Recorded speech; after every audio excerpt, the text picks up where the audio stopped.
வணக்கம் நண்பர்களே. இன்று நாம் பார்க்க போவது கரடியும் 2 வழிப்போக்கர்களும் பற்றிய கதை. ஒரு ஊரில் 2 நண்பர்கள் இருந்தார்கள்.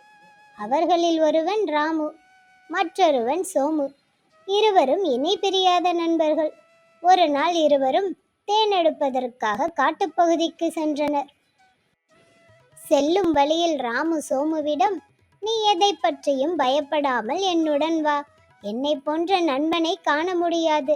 என்ன துன்பம் வந்தாலும் நான் உன்னை காப்பாற்றுவேன்" என்று கூறினான். காட்டில் உள்ள பறவைகள், மரங்கள், காட்டு விலங்குகள் போன்றவற்றை வேடிக்கை பார்த்து கொண்டே இருவரும் நடந்து சென்றார்கள். அப்போது கரடி ஒன்று உருமும் சத்தம் கேட்டது. சிறிது நேரத்தில் அவர்கள் செல்லும் வழியிலேயே அந்த கரடி திடீரென வந்து கொண்டிருந்தது. கரடியை கண்டதும் இருவரும் பயத்தில் ஓடத் தொடங்கினார்கள். கரடியும் அவர்களை துரத்தியது. ஓடத் தொடங்கிய சில வினாடிகளில் மரம் ஒன்று இருப்பதை ராமு கண்டான். உடனடியாக அந்த மரத்தில் ராமு ஏறிவிட்டான். சோமுவுக்கோ மரத்தில் ஏறத் தெரியாது என்று அறிந்திருந்தும் மரத்தில் ஏற முடியாதவனை கீழே விட்டுவிட்டு தன்னை மட்டும் காத்துக்கொள்ள சுயநலத்துடன் ராமு நடந்து கொண்டான்.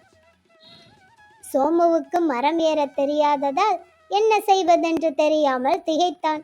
கவலையுடன் எப்படி கரடியிடமிருந்து தப்புவது என்று அவசரமாக யோசித்தான். இறந்தவன் போல் நடித்தால் கரடி தன்னை கொல்லாது என்று ஒரு யோசனை தோன்ற, பின்னர் நிலத்தில் விழுந்து மூச்சை அடக்கி கொண்டு இறந்தவன் போல் படுத்துக்கொண்டான். அப்பொழுது கரடியும் அங்கு வந்து சேர்ந்தது.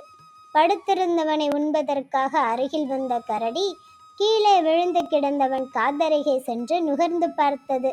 கரடி சோமுவை முகர்ந்து பார்த்ததை மேலே இருந்து பார்த்த ராமு, கரடி சோமுவிடம் ஏதோ சொல்கிறது என்று தவறுதலாக புரிந்து கொண்டான்.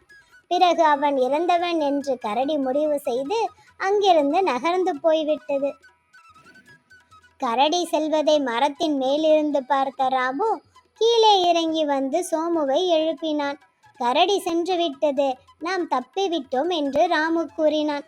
சோமுவும் எழுந்து தன் யோசனை வெற்றியடைந்ததை எண்ணி நிம்மதியடைந்தான். ராமு சோமுவிடம், "கரடி உன் காதில் என்ன ரகசியம் சொன்னது?" என்று கேட்டான். அதற்கு சோமு, "ஆபத்தில் உதவாத நண்பனை என்றுமே நம்பக்கூடாது என்று சொல்லிவிட்டு போனது" என்றான். சோமு அப்படி சொன்னவுடன் ராமு தன் சுயநல புத்தியை எண்ணி நொந்து கொண்டான். சோமுவோ இனிமேல் நமது நட்பு நீடிக்க வேண்டாம் என்று கூறிக்கொண்டு தனியே நடந்து சென்றான். இக்கதையிலிருந்து நாம் தெரிந்து கொள்வது, ஒருவன் ஆபத்தில் இருக்கும்போது உதவாத நண்பன் உண்மையான நண்பனாக இருக்க முடியாது என்பதுதான்.